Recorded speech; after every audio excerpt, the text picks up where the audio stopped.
que já estão conosco, tá bom? Então, agora é oficial. Bem-vindos a mais uma aula de geografia, não somente geografia do Brasil, né? Mas geografia geral e do Brasil. Então, hoje nós vamos, pegando o gancho aí na fala da Érica, para poder tentar acelerar o processo, para que possamos ganhar tempo e focar também nos próximos conteúdos.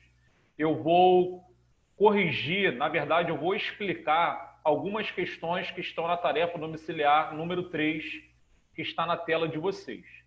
Lembrando que na aula passada nós discutimos, eu pontuei as questões 1 e 2, falei bastante sobre a questão 1, mostrei a questão 2, falei o gabarito, abri o leque, e lembrando que nós temos um total de 10, então são 10 questões sobre estrutura e dinâmica da Terra. O gabarito está aí no final, ok? Então eu vou pegar só mais 2 questões agora no início da aula, para eu poder explicar, abrir um pouquinho o leque, principalmente a 5, que já está em cima do lado direito, e uma outra que é da SpaceX, a que a SpaceX cobrou no ano passado, tá? E logo em seguida, nós já vamos iniciar mais um tema importante, solos e processos erosivos no Brasil. É um outro tema também bem complexo, muito cobrado, tá bom? Então, serei bem objetivo agora no início da aula.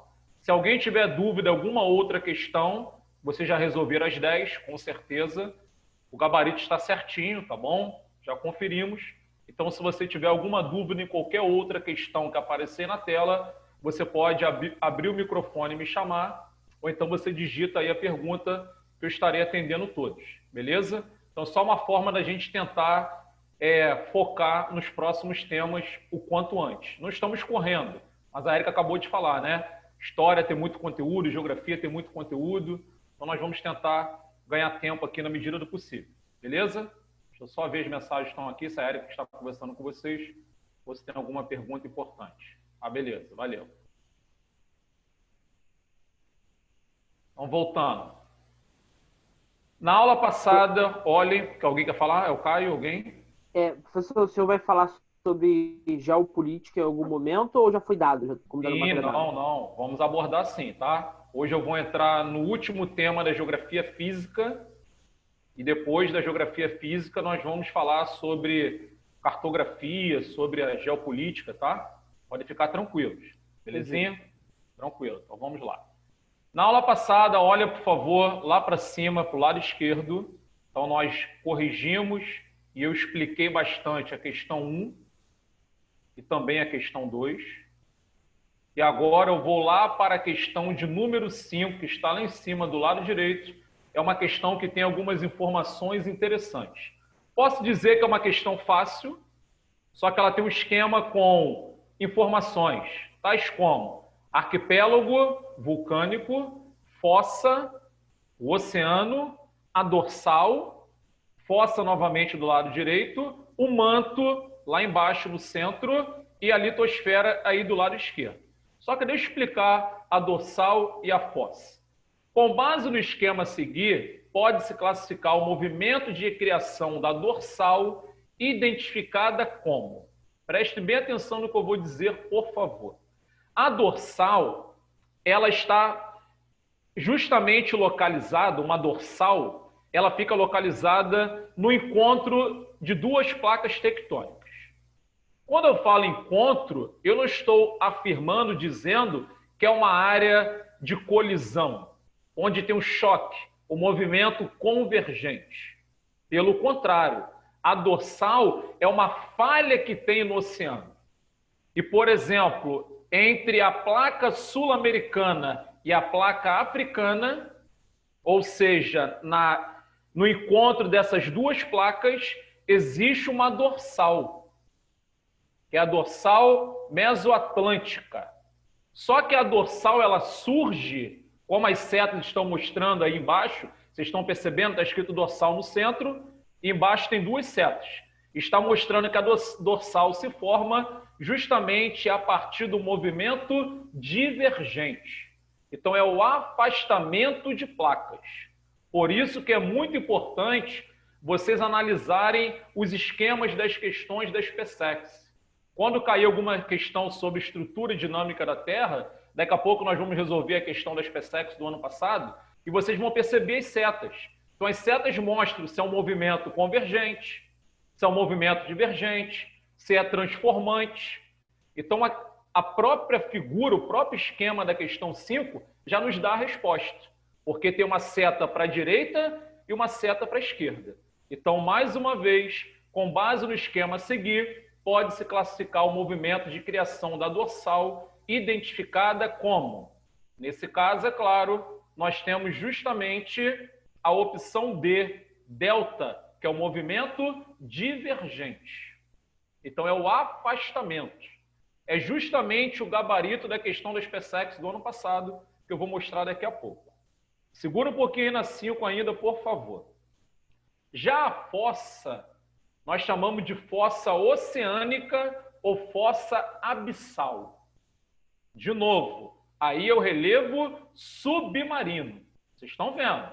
Arquipélago vulcânico, fossa oceânica ou abissal, o oceano, a dorsal, que é a falha, uma fossa novamente do lado direito, aí embaixo o manto, aí nós estamos vendo o magma saindo, aflorando, e a litosfera, que é chamada também de crosta terrestre. A litosfera é a camada rochosa, onde tem rochas e minerais. Só que eu quero falar um pouquinho agora sobre as fossas. Estou falando de fossa oceânica ou fossa abissal. Já uma fossa oceânica é formada através do movimento convergente. Diferentemente da dorsal, que se forma a partir do movimento divergente, afastamento de placas, a fossa oceânica ou abissal, ela se forma a partir do movimento convergente. Colisão. Só que aí é a subducção. Ou seja, a placa mais pesada mergulha e a mais leve ela vai subir. Então, a fossa oceânico-abissal, estamos falando de áreas profundas. Estamos falando de áreas baixas que tem no relevo submarino. E o maior exemplo é a Fossa das Marianas. Todo mundo já ouviu falar. E ela fica lá no Oceano Pacífico. É a que tem a maior profundidade do planeta. Mais de 10 mil metros. Estou falando de mais de 10 mil metros de profundidade. Então, a Fossa das Marianas é um grande exemplo. Eu estou falando onde a luz não chega, só tem escuridão. Estamos falando de áreas baixas do relevo submarino. Só que a questão, pela última vez, ela está se referindo à dorsal. Consequentemente, mais uma vez, delta é o gabarito, é o movimento divergente. E o magma está até aflorando aí, ó. O magma está querendo sair, passar por essa fissura, por essa falha que existe no encontro de duas placas. Alguma dúvida até aí ou observação? Tranquilinho. Deixa eu ler aqui a mensagem. Qualquer coisa, você liga o microfone aí, tá bom? Poderia fazer a questão 4, por favor? Fiquei em dúvida entre C e E. Tá bom, Brenda? Vamos lá. Deixa eu voltar aqui. Professor, eu fico até feliz em que o senhor está explicando sobre a fossa oceânica abissal, porque eu acho que, tipo assim, eu estava com medo de que só teria relevância no relevo submarino a plataforma continental. Tem que ter muito cuidado, tá? Porque isso já caiu em prova algumas vezes. Eu vou provar na questão das PSECs, eu vou chegar lá. Agora me pediram para resolver a questão 4, a Brenda. Tem dúvida na questão 4. Eu escolhi algumas, selecionei algumas, mas isso não quer dizer que eu não vá tirar dúvida nas outras, tá bom? A 4 diz, ela falou que ficou entre Charles e Echo. A teoria da tectônica de placas foi quando tudo começou. Hoje, mais do que comprovada empiricamente, explica fenômenos como vulcões, terremotos e tsunamis. Segundo essa teoria, as placas tectônicas... Então, vamos lá. Segura um pouquinho aí, por favor. A teoria da tectônica de placas, eu vou explicar devagar, tá bom? Ela está relacionada ao início de tudo. Lembrando que no início só tinha um continente chamado Pangeia. É o único bloco chamado Pangeia. A Pangeia se fragmentou, então posso afirmar isso através de estudos recentes, tá, pessoal? Que há pouco mais de 200 milhões de anos, nós não tínhamos essa configuração que nós temos hoje. Continente americano, ou América, África, Europa, Ásia, Oceania e Antártica. Segundo pesquisas recentes, há pouco mais de 200 milhões de anos, não tínhamos essa configuração. Só tinha um único bloco, um único continente chamado Pangeia. Como eu falei para vocês que tem as placas tectônicas que se movimentam, então, a partir de movimentos, a Pangeia começou a se fragmentar e deu origem a dois blocos, um chamado Laurásia e o outro Gondwana. Foram dois que surgiram a partir da fragmentação da Pangeia. E há mais ou menos 180, quase 200 milhões de anos atrás, é que passamos a ter a configuração que nós temos hoje, justamente por conta das placas tectônicas que realizam movimentos. Então temos movimento convergente, movimento divergente, movimento transformante. Então, menos de 200 milhões de anos atrás, nós passamos a ter a fragmentação da Laurásia e Gondwana. E aí, essa fragmentação deu origem à configuração que nós temos hoje. América, Europa, África, Ásia, Oceania e Antártica.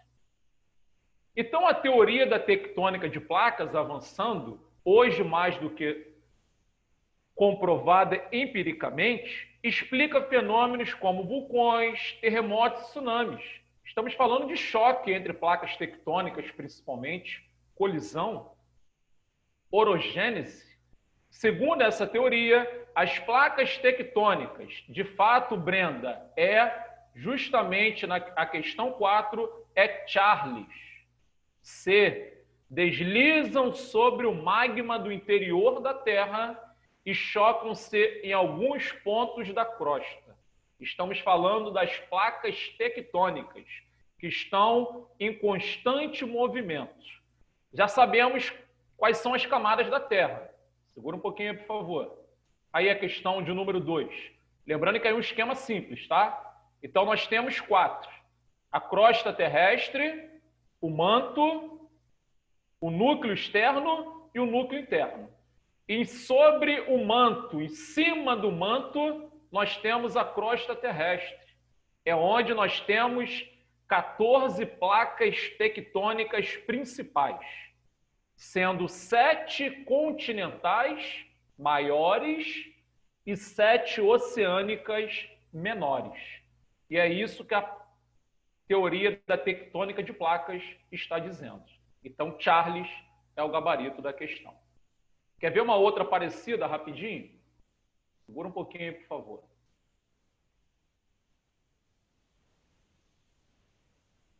Uma outra questão com o mesmo raciocínio, uma que fala sobre o Brasil, rapidinho. Deixa eu explorar aqui a questão 8 primeiro. A questão 8, que está em cima do lado esquerdo, eu fui bem direto e quando a Érica me pediu para enviar algumas questões complementares, já que ela havia citado durante a aula a cobrança na prova da SPSEC do ano passado, aí eu fui lá e peguei a questão e falei, pô, vou inserir essa questão porque é uma questão bacana, tem tudo a ver com o que nós estamos dizendo. E eu coloquei o SPSEC 2019. A figura a seguir representa as placas tectônicas que compõem a crosta terrestre. O movimento dessas placas está indicado por setas. É uma questão tranquila, hein? Olha as setas. Na figura estão plotados alguns pontos geográficos, de 1 a 5. Por mais que você não saiba a localização, por exemplo, aí no mapa da Cordilheira do Himalaia, mas você sabe que a Cordilheira do Himalaia se formou a partir da colisão, movimento convergente. Por mais que você não saiba a localização, por exemplo, da dorsal mesoatlântica, Você sabe que a placa sul-americana vem para a esquerda e a placa africana vai para a direita. É um movimento divergente. Por mais que você não saiba a localização da Cordilheira dos Andes, você sabe que ela se formou a partir do movimento convergente, subducção, orogênese. Então, nós precisamos ficar atentos às setas que aparecem no mapa, perto dos números, inclusive, ou dos pontos geográficos, algarismos. Então, vamos lá, vamos aí embaixo. Considerando as consequências advindas da deriva dos continentes, aí que eu acabei de falar, lembram da teoria da tectônica de placas? Então, considerando as consequências advindas da deriva dos continentes, dinâmica tectônica e a localização geográfica dos pontos 1 a 5, assinale a afirmativa correta. A. O ponto 1 se refere à falha de San Andrés e é resultado do movimento entre as placas convergentes de Nazca e a norte-americana. Quais são os erros que aparecem na opção A? Deixa eu mostrar rapidinho. De fato, está mostrando lá em cima a falha. Porém, olha o que a opção A diz. Quer ver o primeiro erro? É resultado do movimento entre as placas convergentes. Eu falei para vocês que é um movimento transformante. Como que eu vejo isso, Rodrigo? Nas setas. Ah lá, vocês estão vendo a seta aí perto do número 1. Estão vendo? Ó, uma seta descendo, sentido sul, e outra seta, sentido norte. É um movimento transformante. Pô, Rodrigo, estudamos isso aí na aula passada. Sim, mas as setas estão reforçando. Segundo erro, as placas convergentes de Nazca e a norte-americana. Eu falei que é transformante e mostrei. Só que aí nós temos a placa do Pacífico e a placa norte-americana. É o outro erro. Nazca é lá embaixo. Oi? Nazca é lá embaixo, a placa de Nazca. Não, sim, pô. A de Nazca ou Nazca, sim. É aqui na América do Sul. É a colisão, o choque, ela entra em contato com a placa sul-americana. Perfeito. Mas o que eu quero mostrar é que as setas lá em cima, perto do algarismo 1, elas já mostram que é um movimento transformante. Claro que a SpaceX colocou as setas pequenininhas para poder dificultar a vida do candidato. Mas aí o cara analisa com calma e ele vê, ó, uma sentido norte, outra sentido sul. Transformante. Eu mostrei isso para vocês. B. O ponto 2 se refere à Cordilheira dos Andes. Pô, Rodrigo, show de bola. Cordilheira dos Andes.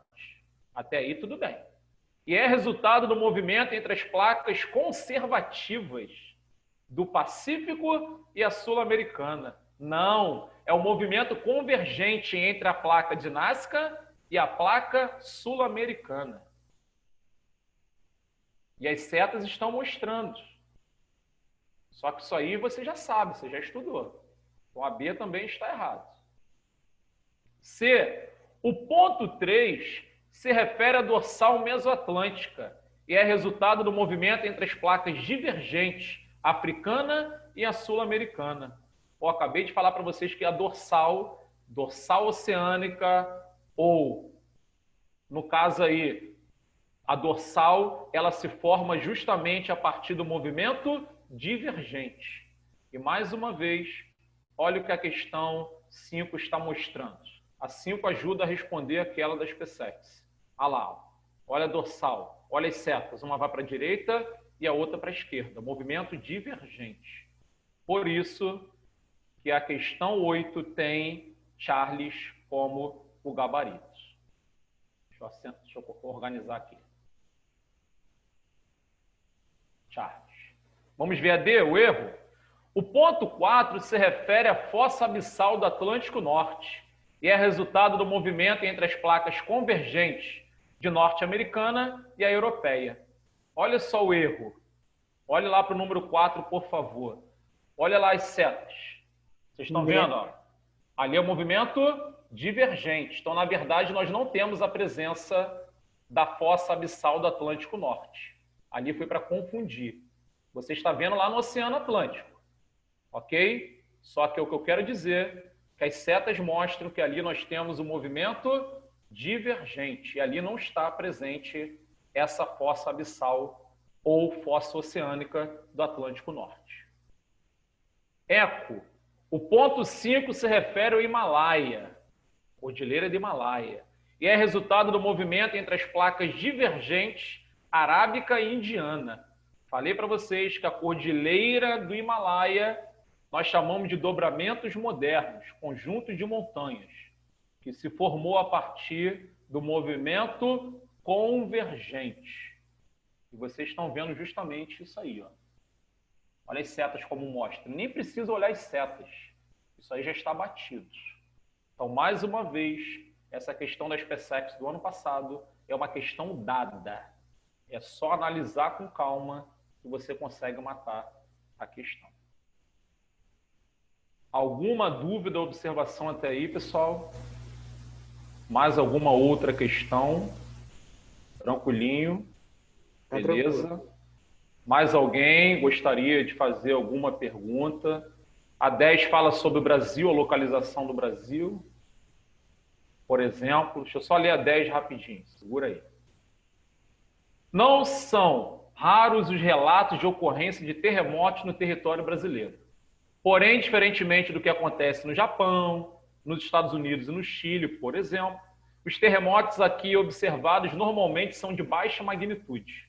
A explicação para essa diferença deve ser a questão muito fácil, né, pessoal? É claro que é eco, né? Localização do território brasileiro em região intraplaca, quer dizer, no centro da placa tectônica sul-americana.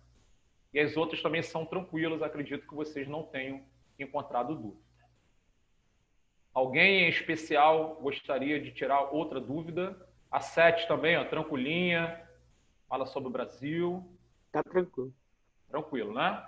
Então, nós estamos encerrando o tema relevo, estrutura geológica, estrutura e dinâmica da Terra, geografia geral e do Brasil. E agora nós vamos focar no próximo tema, que é solos e processos erosivos. Foi até bem rápido, até, relevo e estrutura geológica. Rápido? Pô, nós ficamos 2 aulas abordando de uma forma bem detalhada. Pô, mas comparando com os tempos de escola, cara, que é praticamente sim, um mês, 2. Claro. A escola já é outra situação, né? Eu não vou nem entrar nesse mérito. É outro planejamento, outra metodologia. Vamos lá.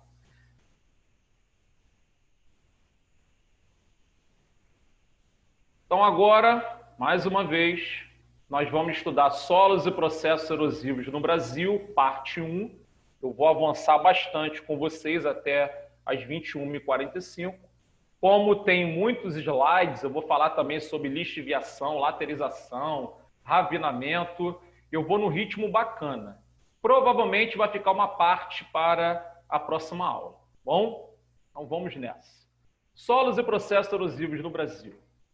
Primeiro, aí temos o conceito de solo.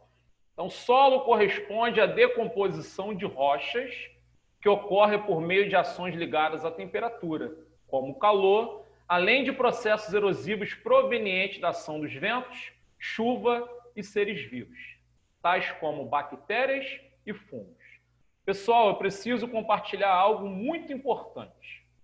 De fato, eu preciso que vocês entendam o que eu vou dizer agora no primeiro momento. Esqueçam, por favor, o que está na tela. Me ouçam, escutem. Vocês que vêm estudando para SpaceX, provavelmente vocês já encontraram algumas ordens de solos brasileiros na internet, em livros, já pegaram questões. Segundo o sistema brasileiro de classificação de solos,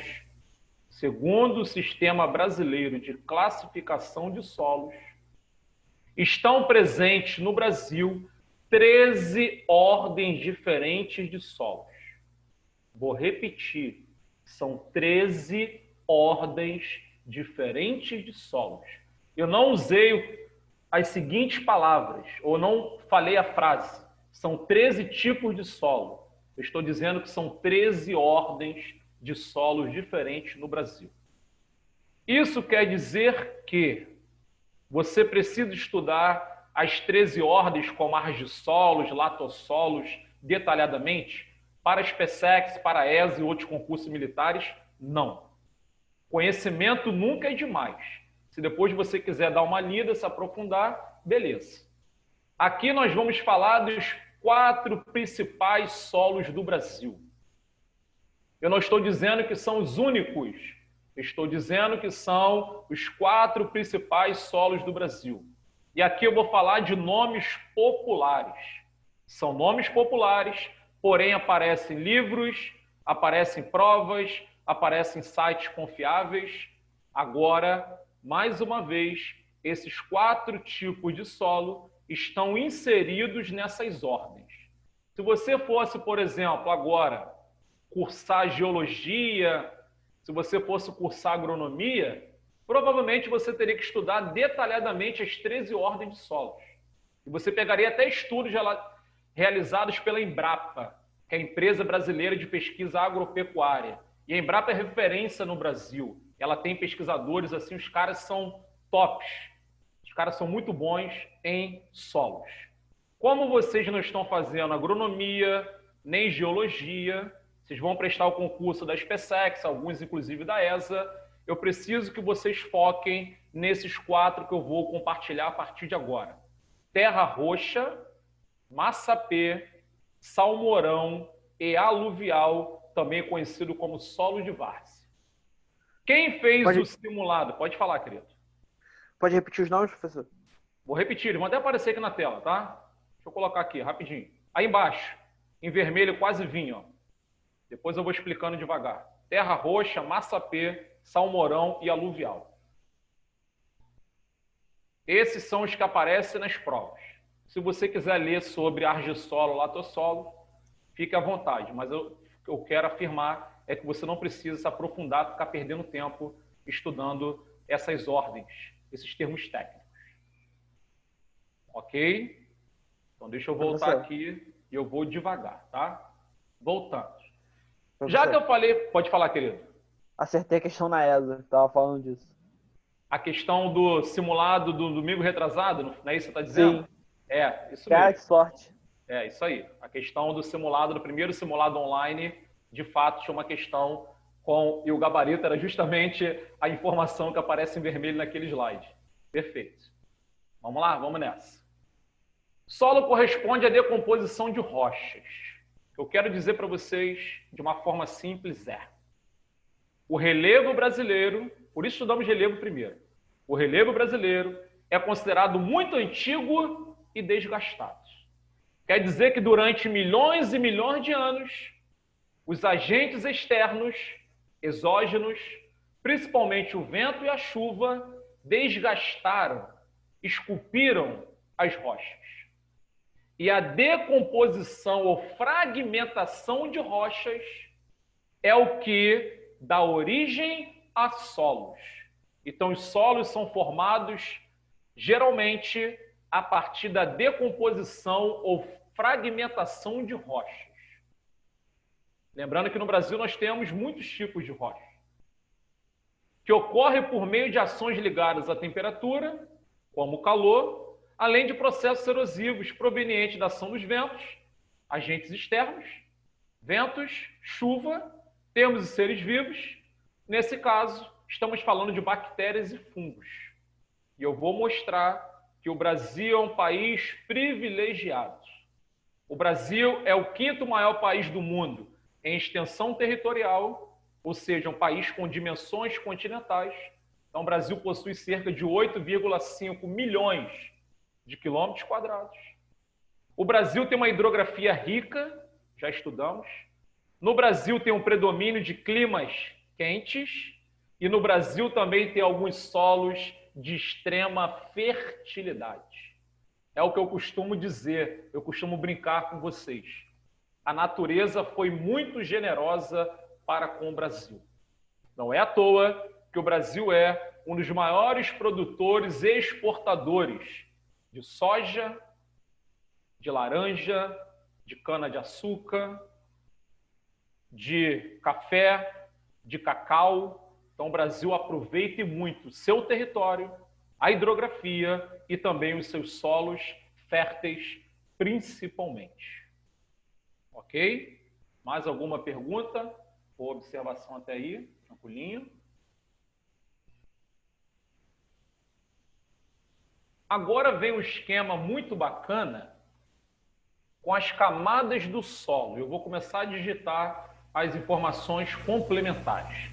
Como a SpaceX trabalha com imagens, diferentemente da ESA, então a SpaceX trabalha com imagens, com climograma, com pirâmide etária, com mapas, e eu preciso explicar detalhadamente as camadas do solo.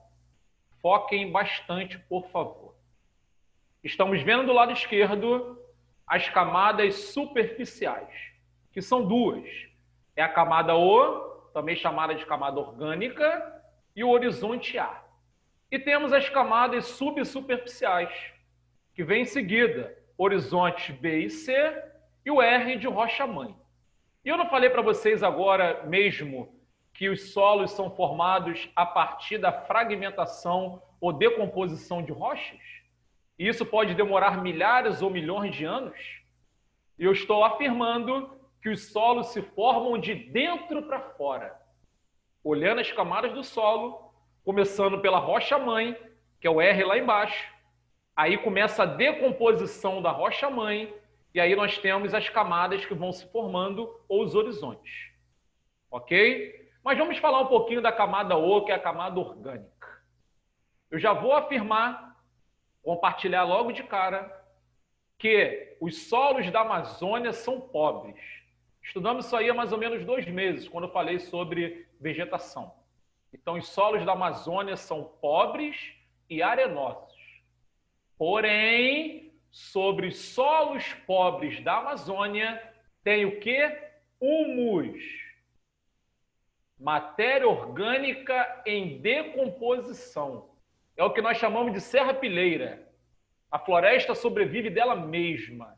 Então, as folhas caem, uma árvore de grande porte cai e derruba outras, os animais morrem, tem as fezes dos animais, tudo isso entra em decomposição. Então, sobre os solos pobres da Amazônia tem humus. Essa camada O, camada orgânica, é a camada de restos de plantas e animais na superfície do solo. Então, o que explica a presença de uma floresta com a maior biodiversidade do planeta? Ou o que explica a presença da floresta amazônica, que é rica em espécies animais e vegetais, e eu estou falando da maior biodiversidade do planeta? É que sobre solos pobres, mais uma vez, tem humus. Então, se devastarem parte da floresta amazônica, o que vai acontecer? Nós não teremos mais humus. Os solos pobres vão aflorar, consequentemente, isso vai prejudicar a manutenção da floresta. E eu quero dizer mais uma coisa aí. A camada orgânica, ela também é importante, porque ela vai absorvendo a água da chuva devagar. Então, ela evita, por exemplo, inundações. Só que é uma camada superficial. Alguma dúvida ou observação até aí? Essa terra preta adubada, que as pessoas costumam falar, termo genérico, terra adubada. Tranquilo, pessoal? Eu tenho uma dúvida. Pode falar. Professor, essa... Eu estou só na primeira, desculpa, eu estou só na primeira. Então vou aguardar um pouquinho. Não, quiser perguntar, pode ficar à vontade. É mais sobre a questão, tipo, o Brasil é formado por relevos antigos. Sim. Aqui não possui montanha, possui somente escudos cristalinos, né, agora. Relevos antigos e tal. Sim. Os morros. Escuros cristalinos Então, ou bacias antigos, as bacias sedimentares. Sim. Isso. Da rocha-mãe, esses escudos cristalinos são a rocha-mãe. Podemos dizer que sim, sim. Então não diferencia nada. É essa questão que eu queria chegar. Porque, tipo, tem uma área plana e tal, era formada por sedimentos. É a mesma coisa da rocha-mãe desse terreno. Mas aí tem uma coisa. É o Gabriel que está perguntando, né? Sim, senhor. Gabriel, mas tem uma situação. Você pode ter rochas que afloraram que estão expostas. Você olha para aquela paisagem, tá bom? E você vê a rocha exposta. Por exemplo, Pão de Açúcar. Você está vendo a rocha exposta. E nesse caso da rocha-mãe, estamos fazendo um corte. Estamos... posso simplificar, tá? Fizemos um corte no relevo, ok? Estamos indo para dentro. Estamos descendo. Aí é diferente. Porque essa rocha-mãe, ela está lá dentro. Então, ela está embaixo do horizonte A, horizonte B, horizonte C. Então, o que eu posso dizer é que é uma rocha que foi coberta, tá bom? Por sedimentos durante milhares ou milhões de anos. É isso que eu quero dizer nas camadas do solo. É diferente você olhar para o Pão de Açúcar e você ver uma rocha exposta. Está conseguindo me entender? Está conseguindo entender a diferença? Tô sim. Beleza? Então, estou falando de camadas aí, ó. Rocha-mãe lá embaixo.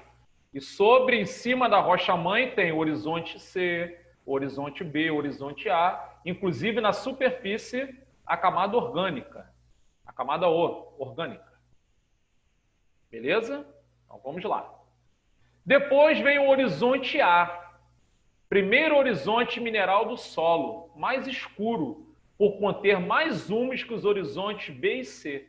Como vocês estão vendo, o horizonte A também é uma camada superficial.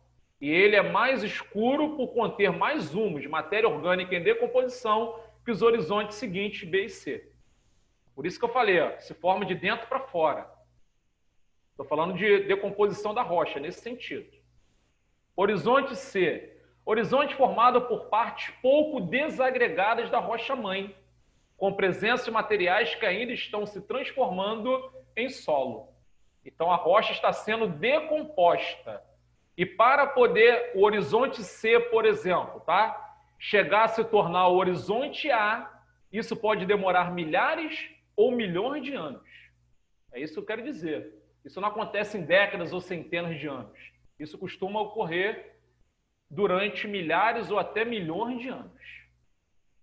R, de rocha-mãe, submetido ao intemperismo, se desagrega e se decompõe, dando origem ao solo. Por isso que eu mostrei no slide anterior que o solo costuma se formar a partir da fragmentação, decomposição de rochas. Só que, mais uma vez, o que a natureza demora geralmente milhares ou milhões de anos para construir, o homem consegue desgastar, o homem consegue destruir em algumas décadas. E eu vou mostrar para vocês mais adiante que no Brasil tem muitos processos erosivos. Processos esses que já tornaram alguns solos de algumas áreas do Brasil, algumas propriedades do Brasil, já tornaram essas propriedades, hoje, posso dizer, improdutivas. São solos que já sofreram muito com processos erosivos, que eles perderam praticamente todos os nutrientes.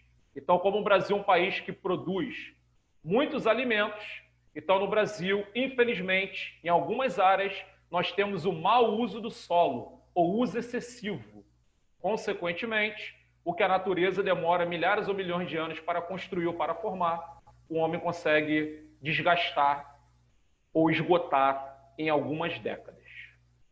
Mas muito cuidado, por favor, com as camadas do solo. Faça um resumo depois, passe para o seu caderno as informações que estão aí, porque eu já peguei questão das PSETs com esse desenho que está aí. E aí tinha as opções ou as afirmativas 1, 2, 3, 4, 5, e aí você tinha que saber, né? Se 1 e 2 e 4 corretas, somente 1 e 3, todas corretas, enfim. Mais alguma observação ou pergunta? Beleza? Então nós vamos continuar. Vamos lá. Eu tenho, mestre. Mais uma, desculpa. Pode ficar à vontade. Nada, que isso, pô. A aula é para isso. Professor, sobre essa questão, tem praias, né? A areia da praia vinda da decomposição das pedras, né? Areia da praia. É. Sim. Então, ela seria que tipo de solo?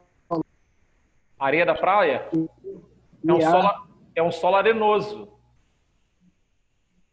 É um solo arenoso, tá me entendendo? Por exemplo, quer concluir? É porque o seu áudio está falhando um pouquinho, mas pode concluir. Não, só que se tem diferença, né? Por conta até mesmo da ação da água, né? Que ela já tem mais frequência e tal. Se tem diferença de areia no fundo do mar, isso que você está perguntando? Mais questão ali no litoral mesmo. No litoral. Sim. Quer ver um exemplo rapidinho? No Brasil, vamos pensar. Tem o Planalto Atlântico, ok? Então, estamos falando de áreas elevadas perto do litoral, Aí tem o litoral, ok? E tem o mar. Só que tem os planaltos, que geralmente sofrem com desgaste, e as planícies com acúmulo de sedimentação. Então, vai depender da rocha. Por isso que você tem, Gabriel e os demais, tá? Por isso que você encontra numa praia, exemplo, tá? Uma praia, areia branquinha, tem praia que você já encontra uma areia mais escura, uma areia amarela. Às vezes você encontra ali uma areia mais escura, mais amarelada, e ali você vê alguns pontinhos pretos. Então, o que eu quero dizer é que depende da rocha, depende, por exemplo, da serra, depende do planalto que está naquela parte do litoral brasileiro. Por isso que você vê no Nordeste um solo com uma característica, por exemplo, zona da Mata Nordestina, já vou adiantar, Massapê. Tá? Aí, por exemplo, parte aqui do Sudeste, você vê no litoral o salmourão. Parte do sul do Brasil, você pode encontrar a terra roxa. Então, vai depender muito da formação das rochas, da formação do relevo brasileiro. Então, dependendo do relevo ou da rocha, você terá um tipo de solo. A composição química será uma. E outra região do Brasil que tem um relevo ou rochas com outras características, você já vai encontrar um solo com uma outra composição química. Tá? Então, o Brasil tem muitos tipos de solos. Só que eu quero dizer que os principais são esses 4. Terra roxa, massapê, salmourão e aluvial. E cada solo se formou a partir da fragmentação ou decomposição de determinadas rochas. Tá, Gabriel? Então, isso depende da rocha. Do planalto, por exemplo, que fica naquela região. Planalto que foi desgastado. E, professor? Pode falar. E tem risco de ser perguntado isso na prova? Tipo, numa região tal, a praia foi formada com a decomposição dessa pedra aqui. Vocês podem perguntar para eu classificar? Olha só, aí eu vou te dar uma ideia, querido. Nunca encontrei uma questão nesse formato. Nunca. Nenhum concurso, tá? Que eu me lembre nesses 16 anos de magistério, não me lembro de ter encontrado. Agora já vi várias vezes, tá bom? Eu vou mostrar várias vezes questões sobre os principais solos do Brasil. E eu vou mostrar a localização e vou falar sobre a origem deles. Agora, em relação à praia, fique tranquilo.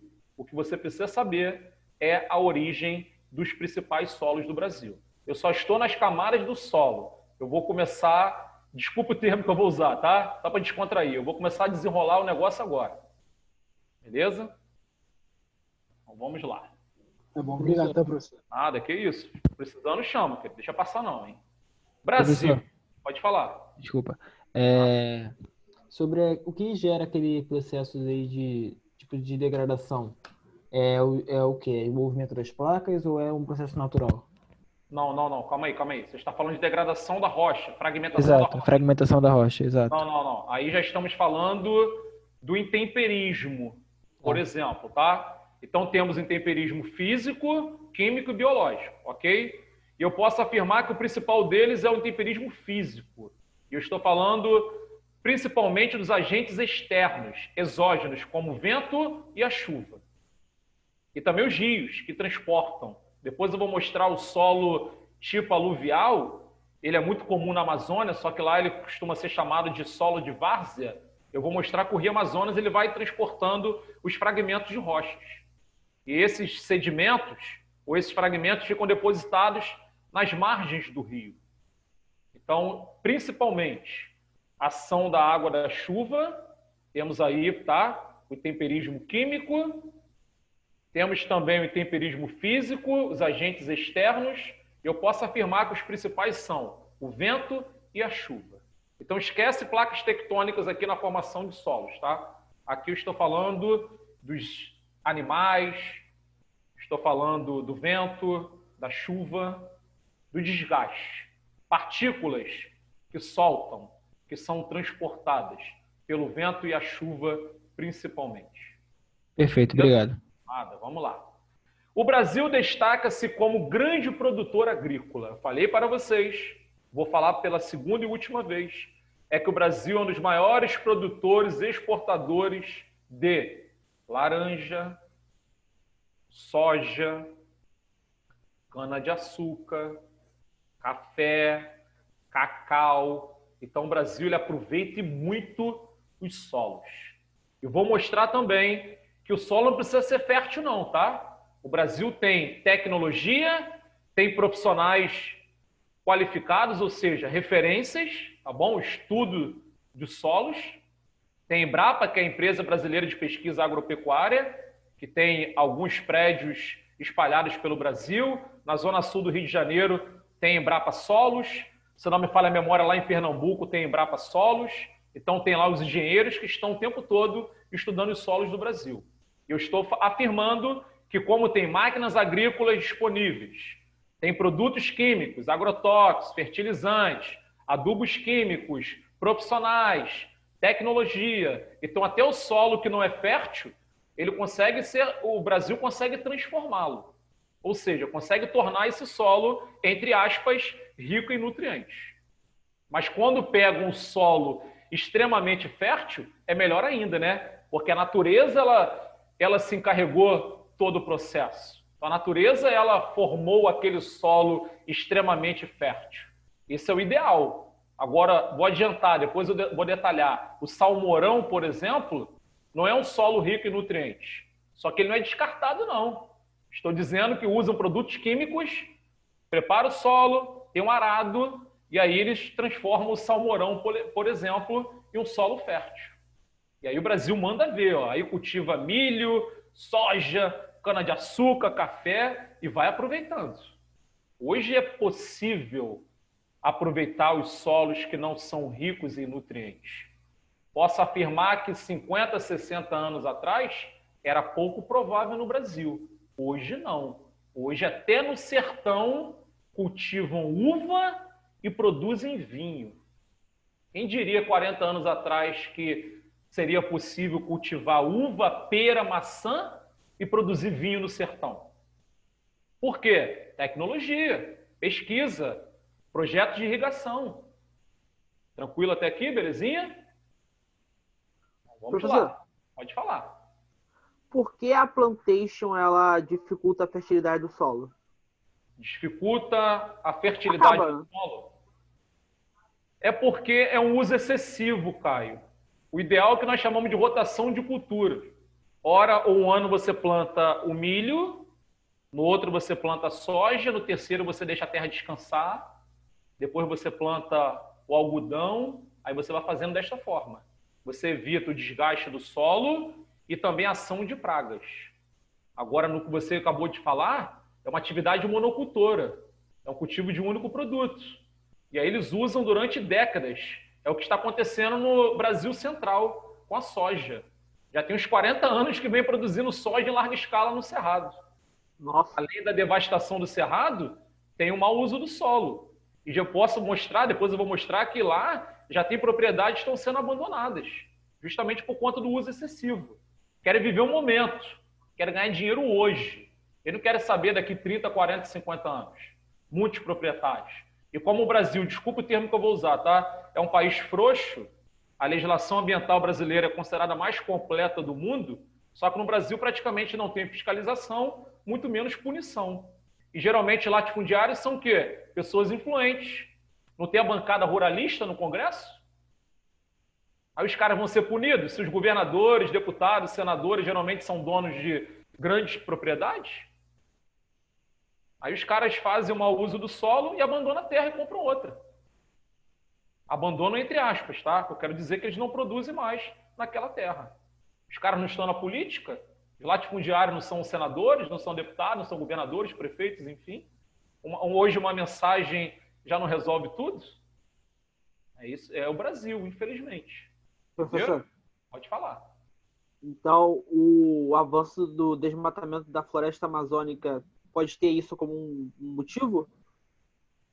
Aí é o que nós chamamos, Caio, de intensificação da lixiviação, que eu vou mostrar depois, tá? É o processo de lavagem, entre aspas, do solo. A lixiviação é algo comum na Amazônia, por conta do clima, da quantidade de chuva, tá bom? Só que quando ocorre desmatamento, a lixiviação ela é intensificada. Então o solo que já é pobre em nutrientes, ele acaba perdendo os poucos nutrientes que existem. Porque as enxurradas lavam, transportam os sais minerais. E favorece o quê? O processo de empobrecimento do solo. Então não é só assim, plantar, vou plantar e pronto. Não é assim não.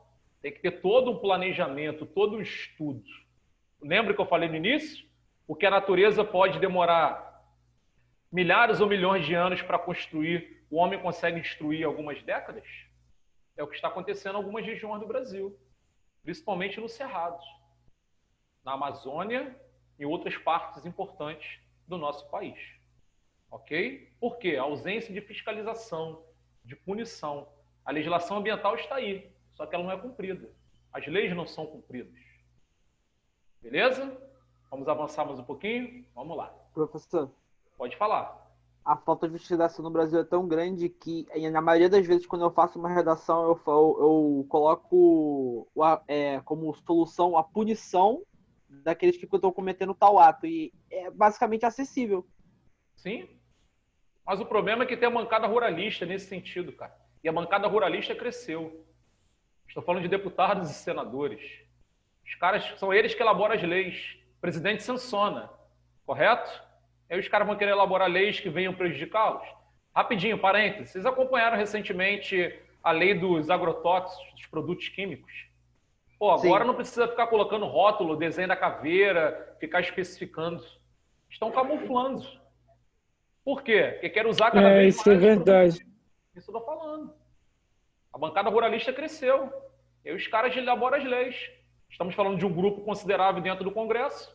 Os caras são donos de propriedade, são latifundiários. Os caras são pecuaristas. E aí eles querem usar cada vez mais os produtos. E eles criam uma lei para poder esconder da população. Aí você não tem mais acesso. Você não vê a caveira, você não vê o rótulo lá com informações importantes. Aí, às vezes, a pessoa quer, por exemplo, usar no sítio, quer usar na sua horta determinado produto, e aí tem até dificuldade, porque não tem o rótulo ali com detalhes mais. É a nova lei dos agrotóxicos. É Brasil. Entenderam? Infelizmente. Mas vamos torcer para as coisas mudarem. Vamos avançar, vamos lá. Professor, Pode falar. dentre esses tipos de solos, o solo mais fértil é o da terra roxa? Terra roxa e massapê. São os mais. Obrigado. São os mais férteis. Nada, que isso. Vamos lá. No Brasil, são encontrados principalmente, por favor, reparem o que eu inseri no slide. São encontrados principalmente, não coloquei somente, principalmente 4 tipos de solo. São eles: terra roxa, massapê, salmourão e aluvial. E esses 4 estão presentes em mais de 70% do território brasileiro. Por isso, são nomes populares. Ah, Rodrigo, se são nomes populares, não são esses nomes que aparecem nas provas. Sim, são nomes ou termos populares para não ter que falar de ordens, e sim de tipos de solo.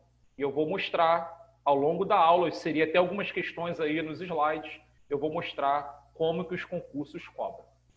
Ok? Então agora nós vamos falar da terra roxa, que de roxa não tem nada. Primeira, vamos lá. Terra roxa corresponde a um tipo de solo de extrema fertilidade. Foi até o Leonardo que perguntou aí, eu vou abrir o leque mais uma vez. É um dos solos mais férteis do Brasil. Consequentemente, um dos mais caros, valorizados. Depois eu vou detalhar melhor. Que detém uma tonalidade avermelhada. Pô, Rodrigo, então por que do termo terra roxa se tem uma tonalidade avermelhada? Vamos voltar um pouquinho à história. Parênteses, ok? Por volta de 1850, estou falando de segundo reinado, Dom Pedro II, é claro, meados do século XIX, foi quando promulgaram a Lei Eusébio de Queiroz. Só vou ilustrar aqui para vocês entenderem a terra roxa. Ou seja, foi o fim do tráfico negreiro. Quando teve o fim, o tráfico negreiro chegou a seu fim, ou seja, proibiram o tráfico negreiro no Brasil, agora ficou difícil, meados do século XIX, para poder manter o cultivo de café, principalmente nas lavouras do Sudeste. Então agora não pode trazer mais os negros da África para serem escravizados. Aí Dom Pedro II acabou atraindo os imigrantes europeus. Aí teve a política do branqueamento e tal, mas não vou entrar nesse mérito não, tá? Então ele atraiu os imigrantes europeus para que pudesse substituir os negros africanos nas lavouras de café, principalmente do Sudeste. Estou falando do Vale do Paraíba, especialmente estado de São Paulo. Só que os italianos vieram para o Brasil para substituir os negros africanos nas lavouras de café, e os italianos vieram em busca de melhores condições de vida, oportunidade de trabalho, porque lá na Itália a situação estava muito difícil. Estou falando da economia e da política, mas não vou entrar nesse mérito agora porque não é o tema, tá? Quando os italianos vieram para o Brasil para substituir os negros africanos nas lavouras de café, os italianos começaram a trabalhar nas lavouras onde tinha presença de terra roxa. Só que, na verdade, é um solo avermelhado. E os italianos começaram a olhar para o solo avermelhado e começaram a falar terra rossa. Porque o vermelho italiano, a pronúncia, tá? Vermelho é rosso, com 2 S. Aí os italianos falavam, ó, terra rossa, que quer dizer terra vermelha. Aí os brasileiros ouviram e aí batizaram o solo de terra roxa, que na verdade tem uma tonalidade avermelhada. Conseguiram entender a origem? Tá? Então deriva do vermelho em italiano, já que vermelho é rosso. Aí os italianos falavam terra rossa e aí os brasileiros entenderam terra roxa e batizaram. E pegou. É o que as questões inserem, tem essas informações em livros, em sites confiáveis, e aí pegou o termo, o nome popular, que é terra roxa. Até aí está tranquilinho? Sim, maldita variação linguística. Vamos lá, mas é verdade, pô, essa é a origem. Aparece nas porções ocidentais dos estados do Rio Grande do Sul, Santa Catarina, Paraná, São Paulo, sul e sudoeste de Minas Gerais e sudeste do Mato Grosso do Sul. Caramba, Rodrigo, é muita informação. Como que eu vou resumir isso aí? Vamos lá. Vocês estão percebendo que a terra roxa ela é encontrada em muitos estados brasileiros. Já vou dar uma dica, daqui a pouco vou começar a digitar as informações complementares. A terra roxa é encontrada principalmente no Planalto Meridional. Lembrando que meridional quer dizer sul. Para facilitar a sua vida, a terra roxa é encontrada do norte do Rio Grande do Sul até parte de Goiás. Então vai do norte do Rio Grande do Sul até parte de Goiás, passando por esses estados que estão aí. Santa Catarina, Paraná, São Paulo, Minas, Mato Grosso do Sul. Então, solo encontrado em muitos estados brasileiros, especialmente no Planalto Meridional. Agora vem uma das partes mais cobradas, é a dica preciosa. É originado a partir da decomposição de rochas, nesse caso de basalto. Toda vez que cair uma questão, se lá no enunciado estiver falando, estiver escrito, esse solo tem origem na decomposição ou fragmentação de rocha basáltica, rocha vulcânica, decomposição do basalto, vai estar se referindo à famosa terra roxa. Porque eu falei na aula passada, por exemplo, que entre 240 e 270 milhões de anos atrás, houve vulcanismo nesses estados brasileiros. Derramamento de basalto, vulcanismo. Aí o magma se solidificou e deu origem à rocha, rocha basáltica, rocha vulcânica. Milhões de anos se passaram, e aí a ação do vento, da chuva, a decomposição dessas rochas, aí surgiu o solo avermelhado, mais conhecido como terra roxa. Então já sabemos por que ele é um solo de extrema fertilidade, porque ele tem em sua composição química óxido de ferro, titânio e manganês. Parênteses, o território japonês surgiu a partir de erupções vulcânicas. E lá tem mais de 40 vulcões ativos. Lembra que eu falei? Então o território japonês está crescendo. Estou falando da solidificação do magma. Tem lá a erupção vulcânica, a lava, ela solidifica, endurece, e aí o território japonês vai crescendo. Só que aquela parte do Japão que já teve a rocha vulcânica decomposta, tem solo fértil. É igual tem aqui no Brasil. Então lá no Japão, por exemplo, mais uma vez, tem solos de extrema fertilidade, justamente por conta da origem desses solos. E rocha vulcânica. É o que aconteceu principalmente no Planalto Meridional, aqui no Brasil. Professor, você pode repetir a composição, por favor? Óxido de ferro. Colocar. Vamos lá. Vamos às informações complementares. Professor, Pode falar. por acaso a terra roxa tem alguma relação com a formação do aquífero Guarani? Pergunta bacana. Vamos lá. O aquífero Guarani é um reservatório subterrâneo de água. Perfeito. E sabe por que o aquífero Guarani ele pega os 3 estados da região sul do Brasil? Porque lá estamos falando de bacia sedimentar, correto? E também estamos falando que a terra roxa é um solo poroso. Se ele é poroso, ele é permeável. Então a água da chuva, ela infiltra com facilidade. Então a terra roxa é um solo poroso, permeável, absorve a água da chuva com facilidade. Sem falar, né, que lá tem as rochas também. Então as rochas também são permeáveis, absorve a água da chuva com facilidade. E aí nós temos a presença do aquífero Guarani. Não é somente por conta da existência da terra roxa não, tá? Só que a terra roxa, por ela ser porosa, ela também tem a sua participação, ou seja, parte do aquífero Guarani está em região do Brasil com a presença de terra roxa. Entendido. Nada, valeu. Vamos lá, pessoal. Terra roxa. Primeira coisa, ou primeira observação, vamos às informações complementares. Eu não esqueci não, vou falar da composição química, tá? Eu vou digitar aqui, podem ficar tranquilos. Primeiro, solo extremamente fértil.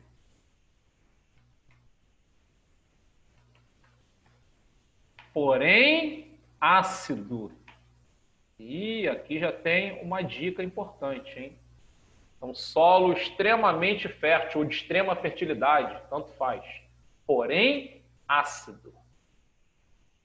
Se a terra roxa ela é ácida, para cultivar alimentos, existe a necessidade de empregar uma técnica agrícola chamada calagem. Já abordamos isso em outro momento, mas eu vou explicar novamente. A calagem é o uso de calcário moído. Então, eles lançam calcário moído no solo, removem, misturam o calcário à terra roxa para poder diminuir o nível de acidez, ou seja, aumentar o pH desse solo. Então, ele é um solo extremamente fértil, porém ácido. Por isso que a calagem, que é uma técnica agrícola, precisa ser empregada. Então, aqui nós falamos assim, ó, estamos preparando a terra para o próximo plantio. Eu tenho duas fotografias bacanas que vão facilitar o entendimento de vocês, mas eu só vou digitar mais algumas informações. E não esqueci da composição química, tá? Eu vou gradativamente, podem ficar tranquilos. Mais alguma dúvida até aí? Alguma pergunta? Deixa eu só complementar aqui rapidinho. Vale lembrar que existe a necessidade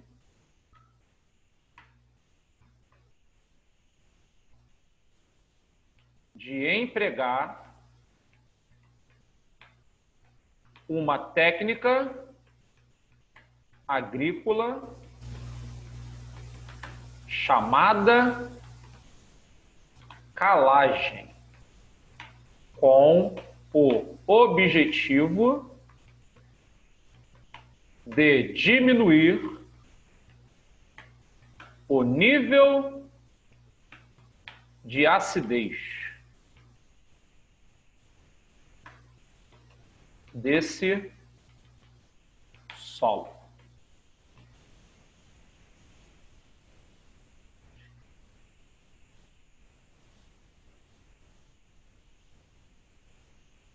Faça o print, por favor. Professor, o senhor escreve muito bem, professor. Bom, obrigado, cara. É porque aqui eu tenho que pensar, digitar, né? E aí o desafio acaba sendo muito maior, né, cara? E sem ver vocês. Então tem que focar em muitas coisas. Mas é bom, o desafio é interessante. Também posso errar, tá? Posso errar também, mas a gente procura sempre fazer o melhor para vocês. Vamos voltar, vamos lá. Fizeram o print? Posso ir lá pro slide? Lá vou eu, hein? Feito. Então, beleza. Se alguém não conseguiu, só falar que eu volto. Dá para voltar.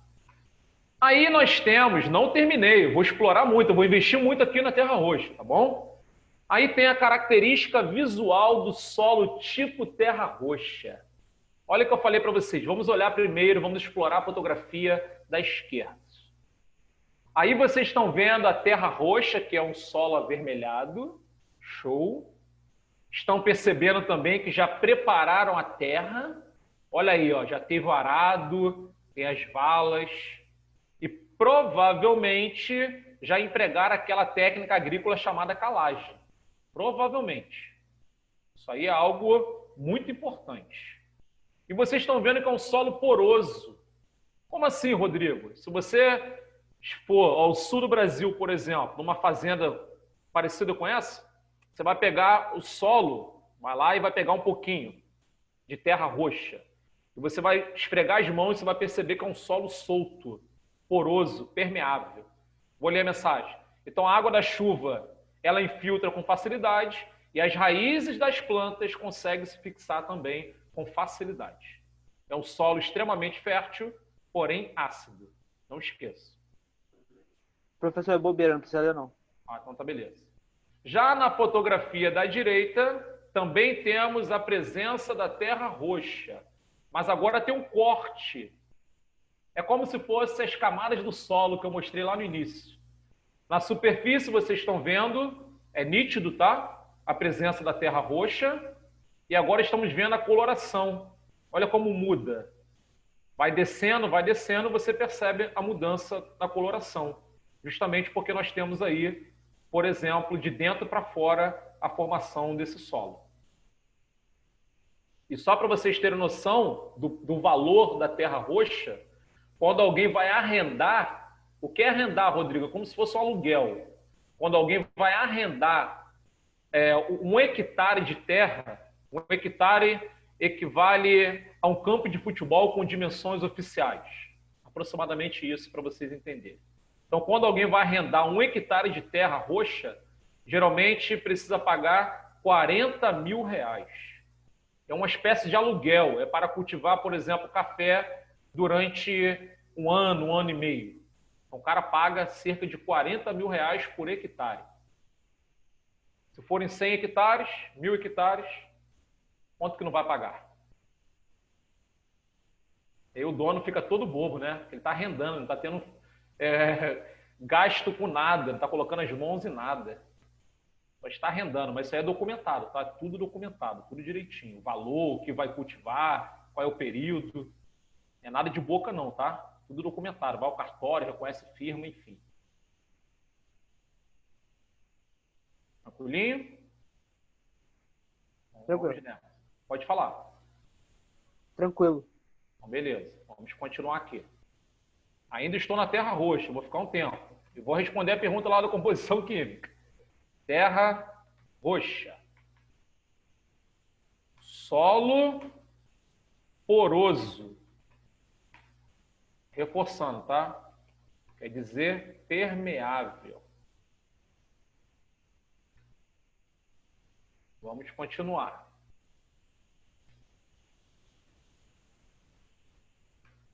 Vale ressaltar, agora eu vou falar da composição química, hein? Que é rico em óxido de ferro, titânio e manganês. Aí a composição química, tá? Que é rico em óxido de ferro, titânio e manganês. Por isso a cor, tá bom? Tonalidade avermelhada. Presença de ferro. Rocha vulcânica, basalto. Aí agora vem uma outra informação importante. Outra observação, hein? Sua qualidade química é acima da média. Segura aí, hein? Então, sua qualidade química é acima da média. Sendo assim, é dos melhores solos para cultivar alimentos.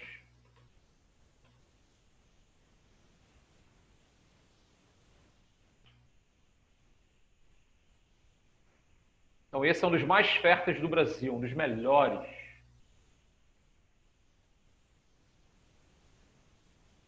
Belezinha? Só mais uma informação importante. Eu falei sobre as ordens, tá bom? E eu vou mostrar para vocês, eu vou digitar, que a terra roxa, ela faz parte ou pertence à ordem dos latossolos. São 13 ordens, só que aqui estamos estudando os 4 principais solos do Brasil. Então, pertence à ordem dos latossolos. Professor, Pode falar. Então essas ordens então são, vou falar, elas são um grupo, então dentro desses grupos tem um monte então de solos? Não, é isso aí que eu estou dizendo. São vários tipos de solo. Só que eles estão inseridos em 13 ordens. Tá me entendendo? E quando eu falo de ordem, eu falo de estudo detalhado. É quando os caras analisam as características físicas, químicas. É um estudo detalhado dos solos. Aí você encontra argissolos, latossolos. São ordens. Quem faz isso, costuma fazer isso no Brasil? Quem costuma realizar esse tipo de estudo? A Embrapa Solos, que é a empresa brasileira de pesquisa agropecuária. Ela é referência. Aí, se você estivesse na Rural, Universidade Federal Rural do Rio de Janeiro, por exemplo, fazendo agronomia, zootecnia ou geologia, você teria que estudar as 13 ordens detalhadamente. Que aí você vai trabalhar, por exemplo, com ali, por exemplo, você vai trabalhar com manejo do solo. Aí, se fizer zootecnia, vai trabalhar com a alimentação dos animais. Aí você tem que estudar as 13 ordens detalhadamente. Não é o nosso caso. É algo mais profundo. Beleza? Então, a terra roxa, ela... Pode falar. Tranquilo. A terra roxa... Oi. Tá, bugou o negócio que foi mal, desculpa. A terra roxa, como está escrito aí, ela pertence à ordem dos latossolos. Mas por que eu estou falando para você não ficar estudando essas ordens? Porque tem alguns dias, parênteses, que o aluno me enviou uma mensagem, ele até tirou fotos do caderno dele. Aí falou: "Ei, professor, eu estava estudando latossolos." Falei: "Pô, rapaz", aí estava escrito assim, ó, é um solo pouco fértil. Latossolos, tá? Solos pouco férteis. Eu falei: "Rapaz, mas a terra roxa não pertence à ordem dos latossolos? A terra roxa não é extremamente fértil?" Porque ele estava generalizando, ele estava estudando essa ordem chamada latossolos de uma forma ampla. Aí ele estava, sem querer, ignorando as características da terra roxa. E ele é um aluno de uma turma de ESA. Eu falei: "Rapaz, foca aqui nos 4 principais solos do Brasil. Depois, se você quiser matar a curiosidade, aí você estuda essas ordens aí em outro momento." É o que eu estou falando para vocês, tá bom? Cuidado na hora de estudar, porque você fala de latossolos, aí tem outros solos que pertencem a essa ordem. E tem solo que não é rico em nutrientes. Aí você acha que a terra roxa também não é. Aí cai uma questão na prova e você erra de bobeira. Belezinha?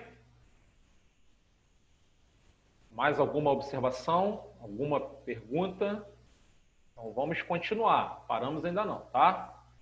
Mas vocês também já ouviram falar, principalmente quem vai fazer a ESA e a prova da ESA, com certeza alguém já falou assim para você, ou você já encontrou a seguinte informação: quando fala de terra roxa, o principal cultivo é de café, o principal produto cultivado é o café. Isso no passado.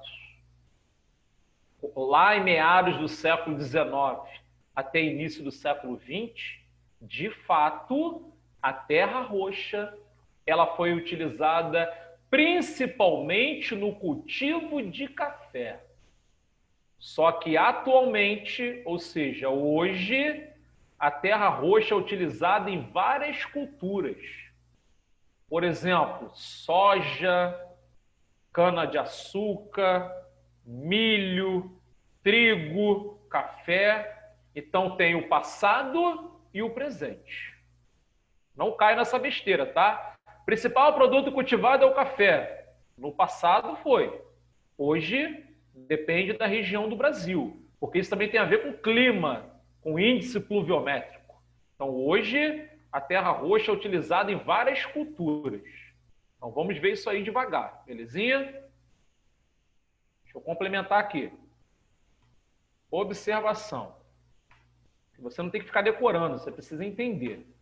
Foi muito utilizada a terra roxa, tá? Foi muito utilizada principalmente pelos imigrantes, aí a história, italianos, no cultivo, se tiver erro depois eu corrijo, tá? No cultivo de café nos estados de São Paulo e do Paraná. Deixa eu dar uma passada no texto. Então, foi muito utilizada principalmente pelos imigrantes italianos no cultivo de café nos estados de São Paulo, ou seja, Vale do Paraíba, e do Paraná, norte do Paraná. Isso é o passado. Principalmente em meados do século XIX e início do século XX. Porque em 1929 já sabemos que teve a quebra da Bolsa de Valores de Nova York, gerou a crise da economia mundial, o café brasileiro ficou encalhado no Porto de Santos, Vargas assumiu em 1930, mandou queimar o café, e assim vai. É outra discussão. Viram como uma coisa está ligada à outra? Estamos falando de terra roxa, mas olha como eu abri para muitos pontos, muitos tópicos. Professor, Pode falar. será que eu posso dizer que a terra roxa ela pode estar relacionada ao crescimento da... eu não me lembro se era energia de biomassa, que você usa compostos orgânicos para poder produzir energia. Sim, quer ver? A cana-de-açúcar, São Paulo, parte de São Paulo tem a terra roxa. Deixa eu só simplificar. Em outras regiões do Brasil também tem o cultivo de cana. E a cana em São Paulo, o estado de São Paulo é o maior produtor de cana do país, e a cana em São Paulo é cultivada principalmente para poder ser transformada em etanol, álcool combustível. E é um biocombustível, uma biomassa. É menos poluente que a gasolina e o óleo diesel, que são derivados do petróleo. Sim, tá? Então a terra roxa também é utilizada hoje, já vou digitar, ela também é utilizada no cultivo de cana-de-açúcar. Só que a cana no Brasil é utilizada na produção de aguardente, ou seja, cachaça, na produção do açúcar e também na produção de etanol, que é o álcool combustível. Obrigado, professor. Nada, que isso. Continuando, pessoal, vamos nessa, hein? Deixa eu colocar aqui ao lado. Vale, outra informação preciosa, hein? Vale lembrar que atualmente, depois eu subo, se porventura faltar espaço aí. Atualmente é utilizada a terra roxa, hein? Para o plantio de diversas outras culturas. Além, como eu expliquei, tá? Do café. Eu vou subir aqui daqui a pouquinho, rapidinho. Além do café.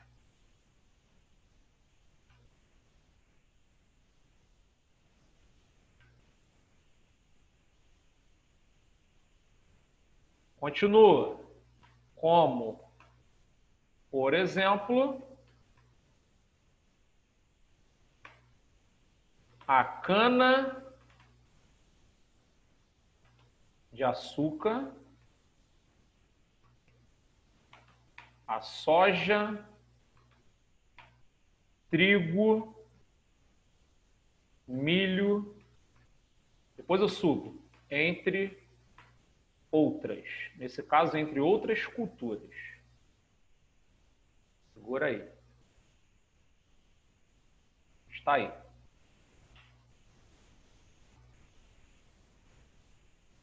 Aí depende da região do Brasil. Quer ver? O trigo no sul. A soja, centro-oeste, sul e sudeste. Principalmente sul e centro-oeste. O milho no sul. O café, norte do Paraná, parte de Minas. Estou só destacando algumas áreas, tá? Faça um print, porque aí, mais uma vez, tem um resumo bacana, hein? E a SpaceX ela vai muito além da ESA. Consequentemente, o grau de exigência é bem maior. Então, essas informações, esses detalhes que estão na tela, já surgiram nas provas. Já encontrei.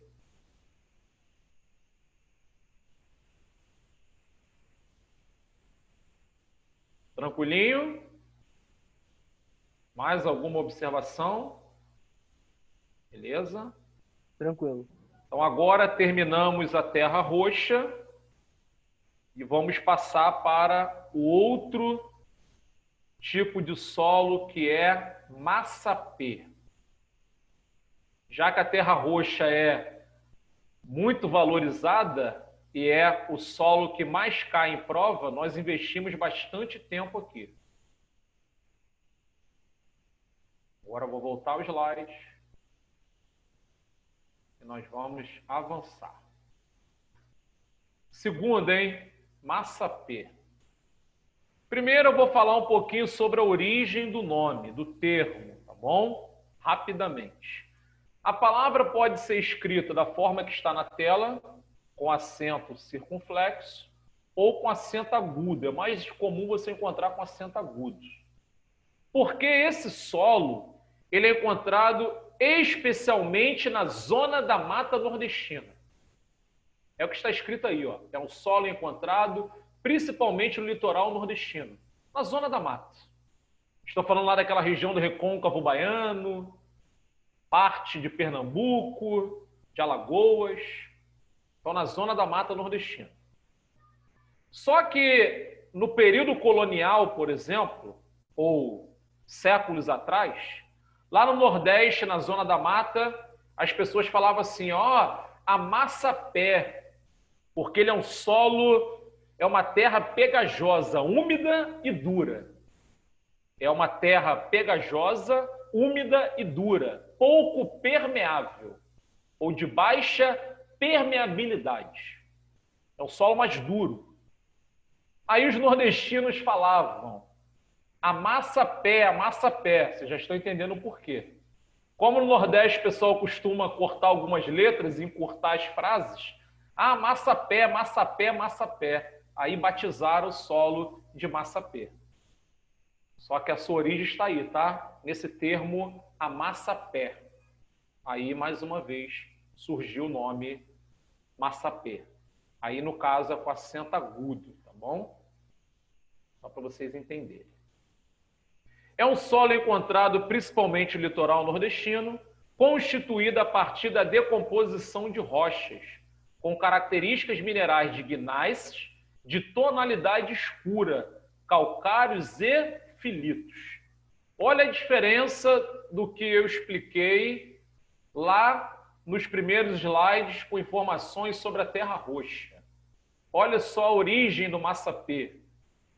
Constituída a partir da decomposição de rocha com características minerais de gnáisses de tonalidade escura. É um solo marrom escuro mais para o preto. Daqui a pouco eu mostro. Calcários e filitos. Calcários e filitos são rochas menos resistentes. Então a decomposição dessas rochas deu origem a esse solo argiloso. Baixa permeabilidade. É uma terra pegajosa, úmida e dura. E eu posso afirmar que é um solo rico em matéria orgânica em decomposição, humus. Não é à toa que ele tem uma tonalidade escura, marrom escuro, mais para o preto. Depois eu digito. E olha aí na tela de vocês, ó. Característica visual do solo tipo Massapé. Na fotografia da esquerda, estamos vendo verdinho. Tudo isso aí é muda de cana-de-açúcar. Porque no período colonial, a cana-de-açúcar foi o principal produto cultivado no Massapé. Recôncavo Baiano, Pernambuco. Vocês estão vendo na fotografia da esquerda ainda. Um solo marrom escuro mais para o preto. É um solo argiloso. As partículas estão mais agregadas. Por isso que é de lenta drenagem lenta. É um solo pouco permeável. E na fotografia da direita, estamos vendo também o Massapé. E aí tem um arado, estão preparando a terra, ó, estão removendo, é o arado. E vocês estão vendo um marrom muito escuro mais para o preto. Aí nós estamos vendo a concentração de matéria orgânica em decomposição, humus. E também é um solo extremamente fértil. Tá, pessoal? Também é um solo extremamente fértil. Até aqui está tranquilinho? Vou começar a digitar as informações complementares. Professor, Pode perguntar. o que significa aquele termo gneiss? Eu não consigo me lembrar muito bem. Gneiss? É. Gneiss é um tipo de rocha. É uma rocha mais resistente. Você encontra em algumas regiões do Brasil. Tá? É o gneiss. Aí tem, por exemplo, as rochas graníticas. Eu estou falando do granito, é claro. Aí tem o gneiss, tem o basalto, rocha vulcânica. O gneiss é uma rocha resistente. Dura, Entendi. resistente. É gneiss, valeu? Vamos lá, pessoal, vamos lá. Vamos às informações complementares. Vou apagar aqui, terra roxa, e vou virar a chave, hein? Agora estamos falando de massa P, mais uma vez, pode ser escrito desta forma ou assim, ó. Massa P de amassa pé. Vamos lá. Primeira observação. Já falei, agora eu vou digitando e detalhando. Comum na zona da Mata Nordestina. Litoral nordestino.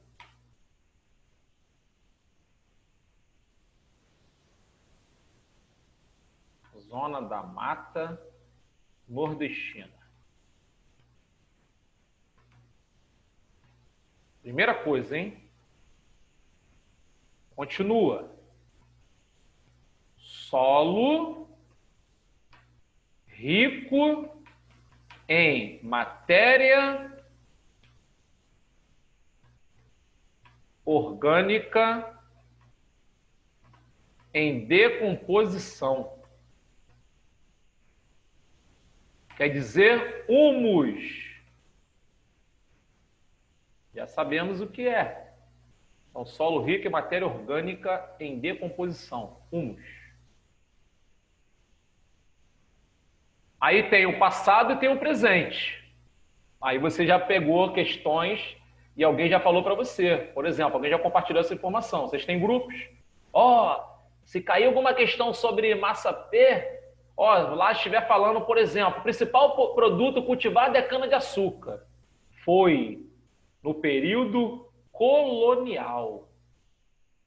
De fato, Pernambuco, lá no Recôncavo Baiano, uma região importante do estado da Bahia, no período colonial foi a cana-de-açúcar.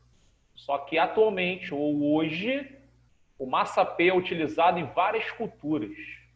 Ou no cultivo de café, milho, soja, cana. Beleza? Continuando. Vale lembrar, depois eu digito isso, tá? Que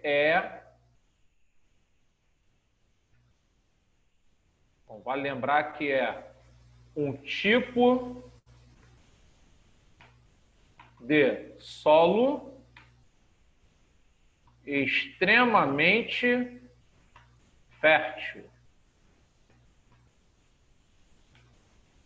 Extremamente fértil. Continua. Muito utilizado. Eu vou falar dos dias atuais, tá?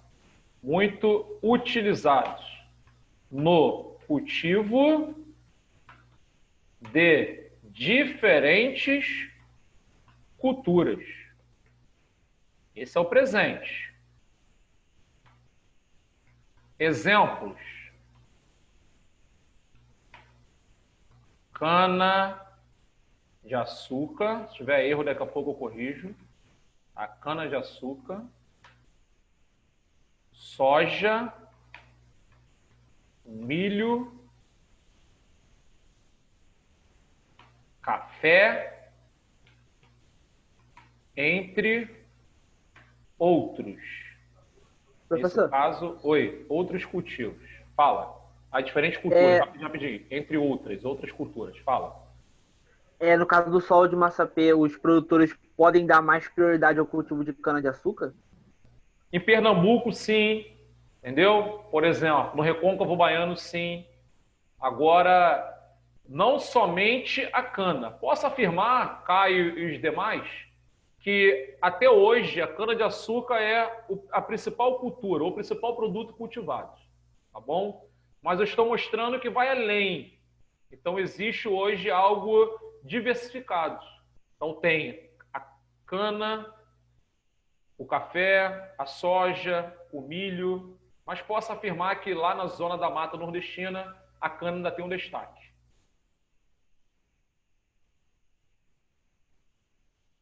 Aí vamos falar um pouquinho do passado, só para eu poder ratificar, confirmar, beleza?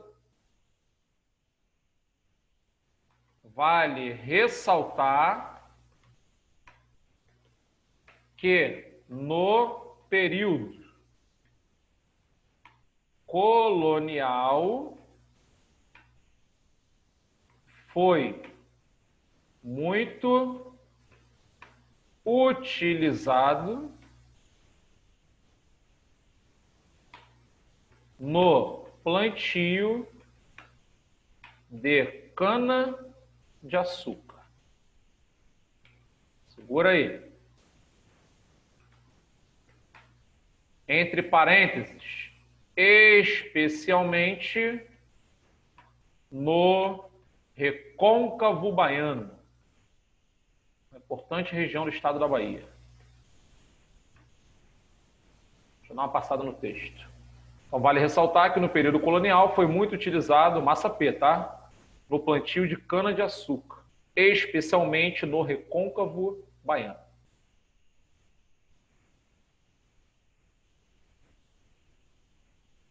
Então, na hora da prova, vocês têm que analisar todas essas informações.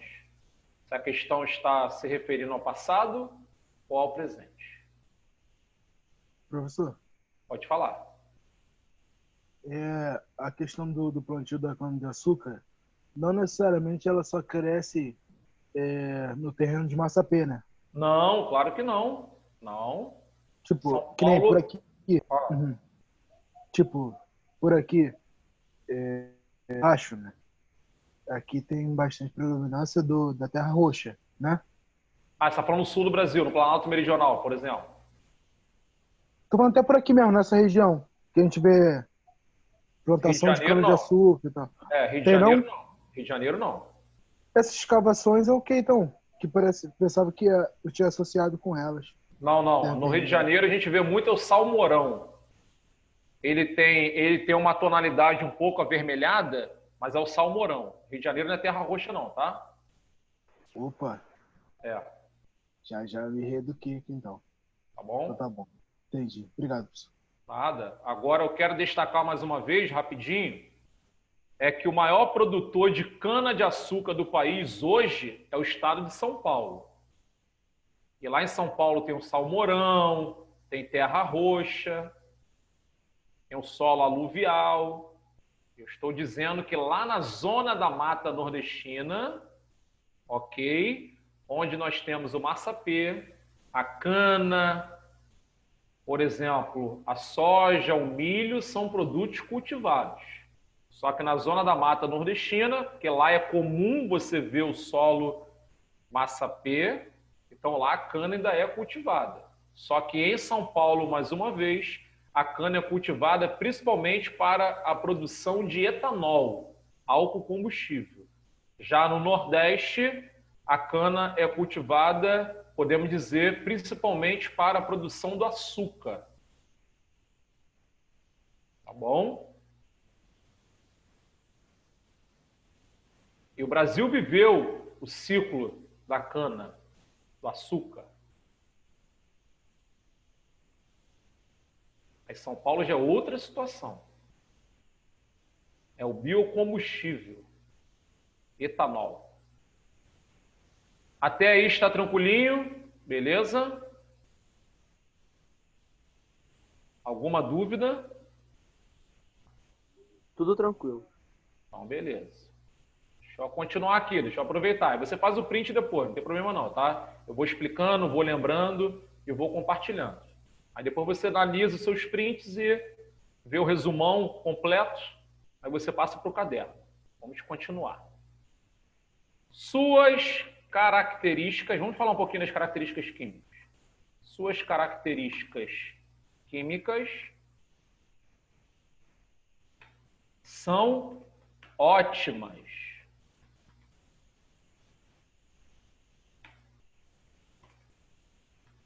Sendo assim,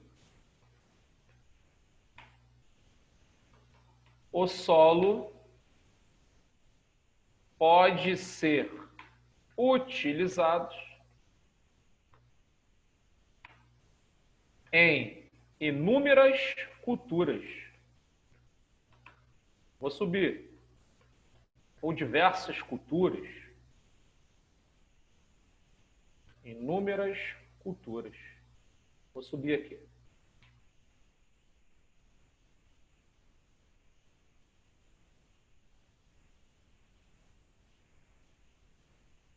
Eu vou daqui a pouco digitar, porque não tem mais espaço, tá? Eu vou depois colocar aí o complemento.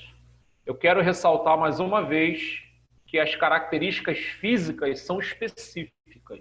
Então, é uma terra pegajosa, úmida e dura, de baixa permeabilidade. É um solo argiloso. Vou digitar isso aí. Vai aparecer uma questão aí na tela, uma questão bacaninha, só para poder massificar o que nós estamos aqui estudando. Faça o print, por favor, que eu vou apagar e vou complementar. Massa P, nós vamos avançar. Vamos para salmourão.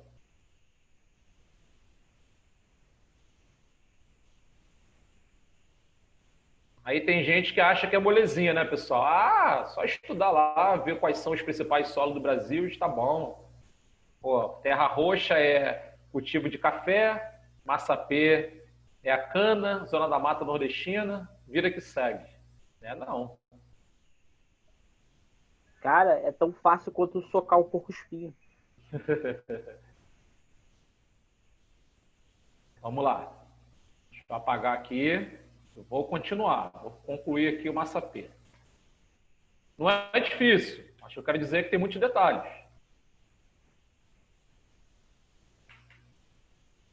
OBS. Aquelas informações que eu falei, tá? Apresenta algumas características físicas específicas.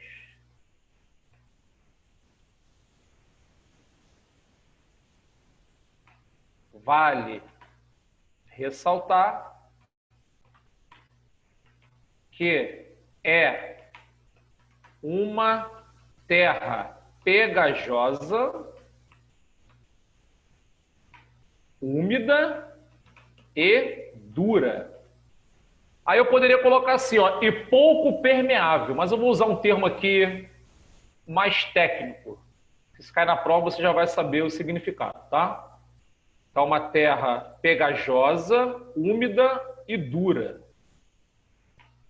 de baixa permeabilidade.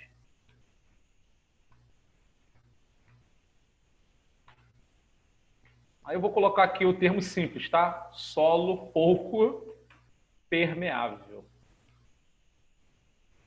A drenagem é lenta. Aí eu vou colocar aqui, ó, argiloso. Olha a dica.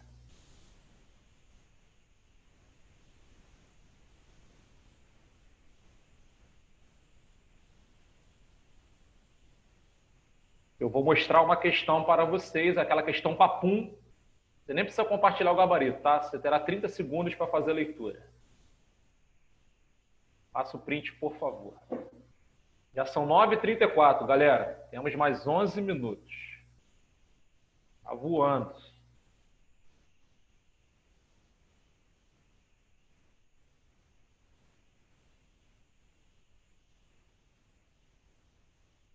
Vamos lá.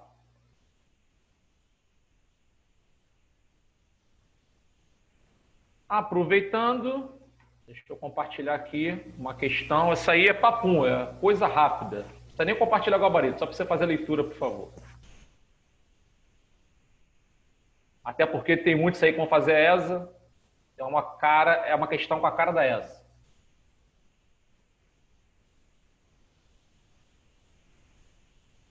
Vamos juntos. A cultura da cana-de-açúcar no Brasil encontrou seu hábitat num tipo de solo argiloso. Trata-se, é claro, do Massa P. Charles. Então, falou do passado, falou do solo argiloso, então só pode ser Massa P. Quase colocou aí, né? Encontrado especialmente na zona da mata nordestina. Só faltou isso.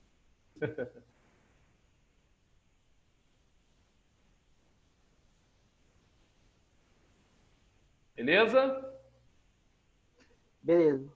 Então, agora que fechamos terra roxa e massapê, vamos falar do terceiro, que é menos importante, menos cobrado. Então, não tem tanta informação complementar, que é chamado de salmourão. Mestre, Pode falar, Gabriel. você poderia só voltar só naquele último lá, do complemento que o senhor botou? Ah, tá. O resumo.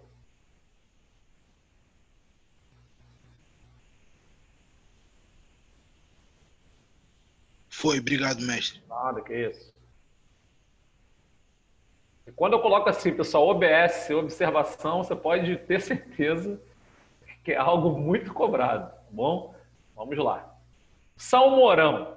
Esse tipo de solo é encontrado ao longo das regiões sul, sudeste e centro-oeste do Brasil. Calma aí. Então, por exemplo, Rio de Janeiro, você encontra salmourão. São Paulo. Só que eu quero dizer que lá na região centro-oeste, por exemplo, em área de cerrados, tem a terra roxa e também tem o salmourão. Aí depende. Depende do estado. Mas eu preciso, mais uma vez, que vocês assimilem. Encontrado ao longo das regiões sul, sudeste e centro-oeste do Brasil. E agora vem a origem, constituído pela fragmentação de rochas graníticas e ignáceas. Isso já caiu, hein? Então, constituído pela fragmentação de rochas graníticas, estou falando do granito mesmo, ignáceas. É uma rocha mais resistente. Por isso você encontra pedrinhas, pedras no salmourão. E eu vou mostrar que é um solo, uma terra mais batida. Também é um solo pouco permeável, tá? E tem um acúmulo de argila. Vou mostrar daqui a pouco. Não é um solo... Pode falar. É interessante eles serem formados por tipos de rochas diferentes, porque ajuda, tipo assim, não ajuda a confundir, não ajuda a confundir. Sim, é verdade, verdade. Fica tranquilo para estudar. Verdade. Só a cor, a tonalidade é que confunde um pouquinho. Mas quando fala sobre a origem, já fica tranquilão para você estudar. Aí alguém pode estar pensando, Rodrigo, tem algum produto específico, alguma cultura em especial? Passado, presente, não. Aí depende da região do Brasil, depende do estado, do clima, do índice pluviométrico, da tecnologia que é empregada. Eu posso dizer que não é um solo descartado. Não é um solo de extrema fertilidade, em comparação à terra roxa ou massapê, ok? Mas não é um solo descartado. Porque tem como cultivar soja, cana, milho, café e outros produtos no salmourão, desde que empreguem tecnologia, desde que tenha investimentos em pesquisa, que façam uso, por exemplo, de adubo químico, de fertilizantes, que utilizem máquinas agrícolas modernas. Eu vou mostrar isso agora. Olha aí. Tem duas fotografias do mesmo solo, mas eu vou devagar. Eu sei que só tenho 5 minutos, mas eu vou explicar aqui devagar. Característica visual do solo tipo salmourão. Vamos explorar primeiro a fotografia da esquerda. Vocês estão vendo uma terra mais batida. Duas manchas, inclusive, ao fundo, choveu e aí formou lama. Porque na superfície, já vou adiantar, tem areia. E você vai escavando, vai removendo o solo, aí você vê o acúmulo de argila. Então, o salmourão também é pouco permeável. A drenagem ela é lenta.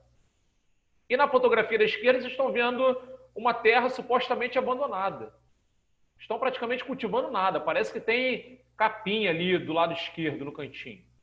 Agora, na fotografia da direita, não. Olha aí, ó. Máquinas agrícolas trabalhando. Olha eles removendo o solo, arando o solo.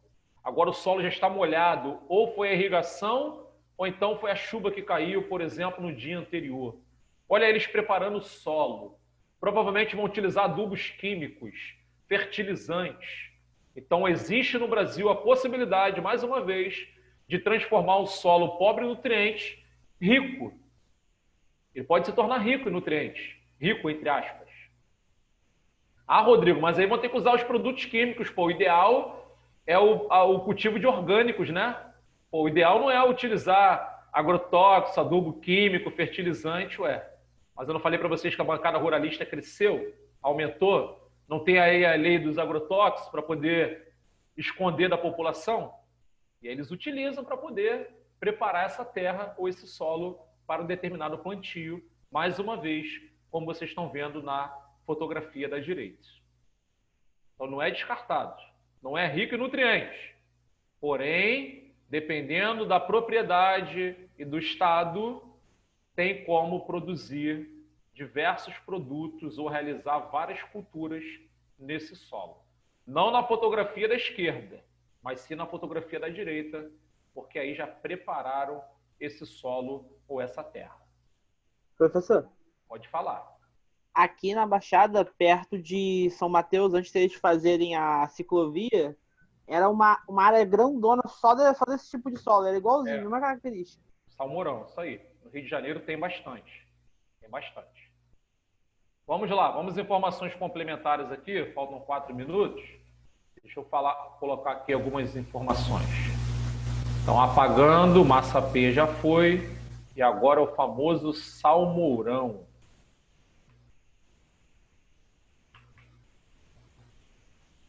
Vamos lá. Observação. É um solo onde existe o acúmulo de argila. Lembra que eu falei para vocês? Então, solo onde existe o acúmulo de argila.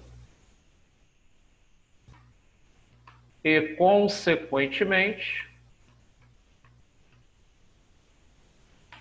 possui, de novo, hein, baixa permeabilidade.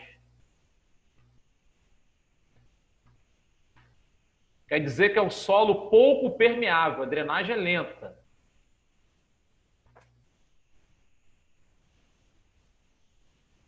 Tá? Baixa permeabilidade quer dizer pouco permeável, por conta do acúmulo de argila.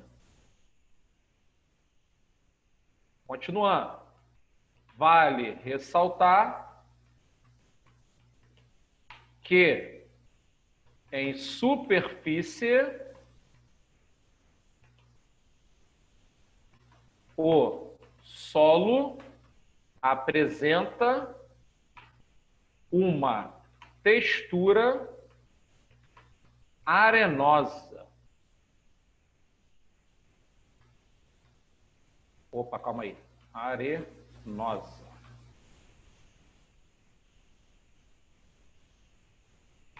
Vale lembrar que quando vai se aprofundando,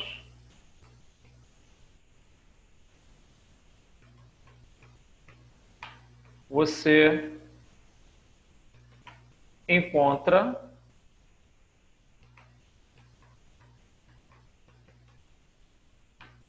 argila.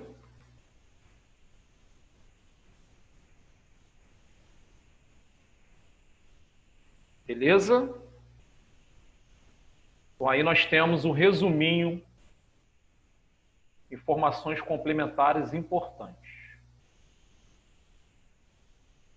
Rapidamente, eu falei de 3 dos 4 principais, ok? Fiquei devendo o aluvial, também conhecido como solo de várzea. Semana que vem nós vamos abordar esse tipo de solo. E vamos falar sobre processos erosivos, lixiviação, vossoroca, laterização, ravinamento, entre outros, tá bom? Aí vem a parte 2, e eu vou inserir mais algumas questões na tela para que vocês possam assimilar o conteúdo com facilidade. Aí a Érica, o pessoal da coordenação já enviou uma tarefa domiciliar para vocês, vocês já encontraram algumas questões, com certeza, sobre solos e processos erosivos. E quem encontrou dificuldade vai fazer a leitura novamente e com certeza já vai clarear bastante, tá bom? Pessoal, eu quero agradecer mais uma vez a parceria de sempre, a atenção. Quero parabenizar todos que estão sempre focados, tá? Um bom descanso, uma ótima noite de sono.